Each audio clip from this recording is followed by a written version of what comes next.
మేము అధికారంలో ఉన్నప్పుడు ఇదే పాణ్యం నియోజకవర్గంలో బ్లాస్టింగ్ జరుగుతుందని చెప్పి కేఆర్ఎస్ పార్టీ కాడ వీళ్ళు పోయి తెలుగుదేశం గౌరీ చరితంగా కొంతమంది పోయి ఆరోగ్య ధనాన్ని లోపలికి పానీయాల వద్దంటే నేనే కాదుగుడని చెప్పి కలెక్టర్తో మాట్లాడి ఎస్పీతో మాట్లాడి వాళ్ళని లోపలికి పంపించడానికి ఆడ ఏం తప్పు జరగడం మీరు భయపడాల్సిన అవసరం లేదు.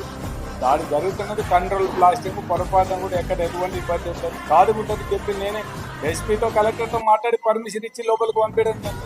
అది రాజకీయ నాయకుడికి అటువంటి ధైర్యం ఉండాలి. తప్పు చేయనప్పుడు ధైర్యంగా నిలబడే స్టేజ్లో ఉంటే అప్పుడు రాజకీయ నాయకులు అనుకుంటే తప్ప మేము ప్రజల ముందర మాట్లాడతాము, ఎవరి మీద కూడా బురద జల్లి వదిలిపెట్టేస్తాము, దాని కింద మేము నిలబడము అంటే మాత్రం చాలా అన్యాయమైన పరిస్థితి. ఏ రాజకీయ నాయకుడైనా కూడా ఒక మాట మాట్లాడితే ఆ మాట మీద ఖచ్చితంగా నిలబడి ఉండాల్సిన పరిస్థితి ఉంటే మాట్లాడాలి, లేకుంటే లేదనేది మాత్రం ఖచ్చితంగా ఏ పార్టీ నాయకుడైనా రాజకీయ నాయకులు ఎవరైనా కూడా మీ మాట మీద నిలబడాలా.